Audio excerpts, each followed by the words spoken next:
ৰাজ্যৰ বিভিন্ন স্থানত এটা জ্বলন্ত সমস্যা হৈছে হস্তি মানুহৰ সংঘাত আৰু হস্তি মানুহৰ সংঘাতে বিভিন্ন সময়ত বাতৰিৰ শিৰোনাম দখল কৰা পৰিলক্ষিত হৈ আহিছে বিগত কেইবাটাও দশক ধৰি হাতী বিভিন্ন স্থানৰ পৰা আহি জনাঞ্চলত তেওঁলোকে প্ৰৱেশ কৰে আৰু সেই হাতী প্ৰৱেশ কৰি ঘৰ ভাঙে বহু লোকৰ প্ৰাণ ইতিমধ্যে হানি কৰা পৰিলক্ষিত হৈছে আৰু যেটো হস্তি মানুহৰ সংঘাত সেই হস্তি মানুহৰ সংঘাত সেয়া কেতিয়া সমাধান হ'ব সেয়া উত্তৰ হয়তো আজিৰ তাৰিখত কাৰোৰে হাতত নাই এনে সময়ছোৱাত মই আহি তিতাবৰত উপস্থিত হৈছো আৰু তিতাবৰৰ যেটো জংঘল লাইন বুলি কোৱা হয় সেই জংঘল লাইনত আহি উপস্থিত হৈছো ইয়াত যেহেতু চাহ বাগানৰ ইয়াত লোকসকল থাকে আৰু তেওঁলোকেও দীৰ্ঘদিন ধৰি বছৰ ধৰি হস্তি মানুহৰ সংঘাত বা হাতীৰ যেটো উপদ্ৰৱ হাতীৰ যেটো অত্যাচাৰ তাৰ সন্মুখীন হৈ থাকিবলগীয়া পৰিস্থিতিৰ সৃষ্টি হৈছে এই মুহূৰ্তত এটা আপোনালোকক গৃহ দেখুৱাইছো এই গৃহটো ইয়াত কেইবাবাৰো আহি হাতীয়ে ভাঙি থৈ গৈছে হাতীয়ে আহে নিখাৰ ভাগত আহে সন্ধিয়াৰ ভাগত আহি মানুহ ভিতৰত থকা অৱস্থাটো আহি হাতীয়ে ভাঙি চুৰমাৰ কৰি থৈ গুচি যায় এজন ব্যক্তি আছে আপোনাৰ ঘৰ নেকি হয় স্যাৰ আপোনাৰ নামটো কি শিবলাল গোৱালা এটো হাতীয়ে ভাঙিছে এটো হাতীয়ে বাৰে আহি থাকে ভাঙি থাকে মানে কেইবাৰ ভাঙিলেহি আহি এটো 14 বাৰ মান হৈ গল 14 বাৰ হাতীয়ে ভাঙিলে 14 বাৰ ভাঙিলে কিবা ক্ষতিপূৰণ পাইনে না একো নাপাও একো নি দিয়ে আমাক আপোনালোকৰ মানে ইয়াত ঘৰ যেটা ভাঙে বিশেষকৈ মানুহৰ কিবা ক্ষয়ক্ষতি হৈছে নেকি নাই হোৱা বাকি মানে সব পালং সালং কিবা কিবি সুকে সব ভাঙি হেক কৰিলে আপোন কোনে যায় হাতী আকৌ সাইডত হৈ যাও পুৰে গোটেই জাকটো আহি যায় আচ্ছা এটো মানে প্ৰতি বছৰে এনেকুৱা ধৰণৰ বছৰত এবাৰ দুবাৰ ভাঙি থৈ গৈছে মানে আহিলে ভাঙিয়ে যায় আৰু আহিলে ভাঙিয়ে থৈ গৈছে হাতী মানুহৰ এয়া হৈছে যেটো সংঘাত সেই সংঘাতৰ এখন জ্বলন্ত ছবি আৰু এয়া তিতাবৰ বিধানসভা সমষ্টিৰ বিভিন্ন স্থানত যেহেতু আমি ঘূৰিছো আৰু তাতে হস্তি মানুহৰ সংঘাত চলি আহিছে ইয়াত বন বিভাগে হওক বা ৰাজ্য চৰকাৰে হওক যেটো হস্তি মানুহৰ সংঘাতৰ যেটো এটা নিৰাময় কৰাৰ বা যেটো এই সমাধানটো কেনে ধৰণে উলিয়াব তাৰ উত্তৰ আজি তাৰিখতো দিব পৰা নাই ইয়াত একাংশ লোক আছে যেহেতু ইয়াৰ এই অঞ্চলৰ গাঁওবাসী আছে আপোনালোকৰ হাতী মানুহৰ সংঘাতটো ইয়াৰ এই অঞ্চলত কিমান দিনৰ পৰা পাই আহিছে 2015 না 2015 পৰা মানে হাতী বেছি হৈছে কি মানে কিমান সময়ত আহে আৰু কি ইয়াত ঘৰ দুৱাৰ এটা ঘৰটো দেখিছো ভাঙি থৈ গৈছে আৰু কেনে ধৰণৰ উপদ্ৰৱটো কেনেকে চলায় মানে অত্যাচাৰ কেনেকে চলায় মানে আৰু আহি যায় আৰু জাক আহি যায় পোৱালি লৈ আহি যায় বহুত বেছি আহে মানে 80টা 90টা এনেকা 60টালে 70টালৈকে আহে বন বিভাগৰ মানুহে প্ৰটেকচন নিদিয়ে নেকি নিদিয়ে একো নিদিয়ে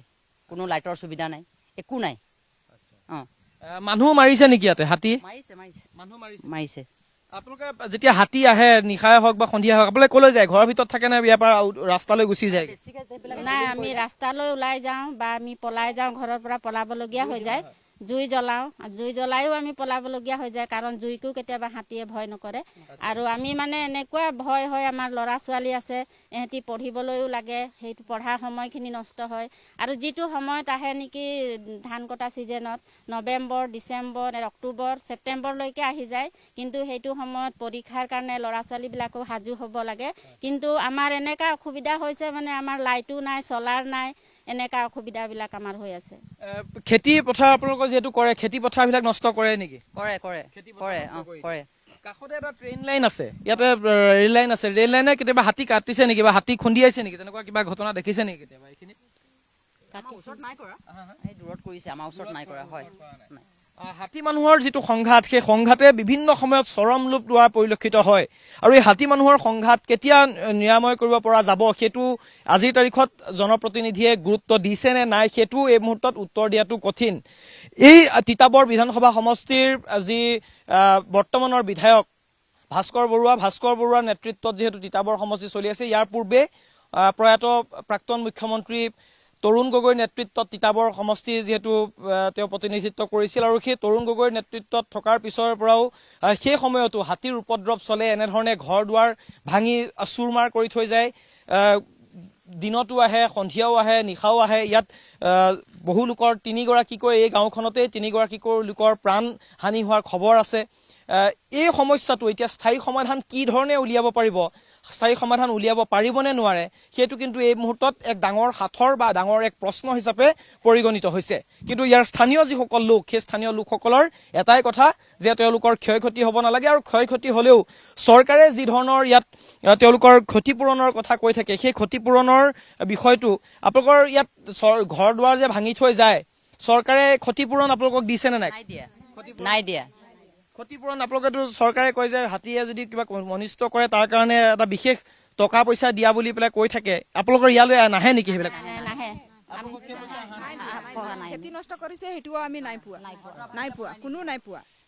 নাই আপোনালোকে জনে নে নজনাই এইটো বিষয়ে জনাও আমি জনাও মানুহ আহে নে খবৰ ল'বলৈ খবৰ ল'বলৈ আহে কিন্তু দিয়া নিদিয়ে তথাপি আৰু নিদিয়ে একো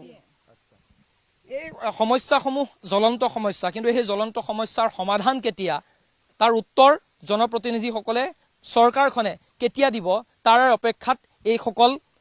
হাতীৰ উপদ্ৰৱত জৰ্জৰিত লোকৰ প্ৰশ্ন আৰু এই নিৰ্বাচন চমু চাপি আহিছে নিৰ্বাচনৰ সময়ছোৱাত হয়তো তেওঁলোকে প্ৰতিশ্ৰুতি দিব কিন্তু নিৰ্বাচন যোৱাৰ পিছতে আকৌ সেই একেই পৰিৱেশে হৈ আহিছে বিগত সময়ছোৱাত সেয়েহে জনপ্ৰতিনিধিসকলে এটা স্থায়ী সমাধান কৰক তাৰে আশা কৰিছে ইয়াৰ স্থানীয় লোকসকলে কেমেৰা পাৰ্চন নিতুল কৃষ্ণৰ সৈতে মই লক্ষ্যজিৎ গোহাঁই NKTV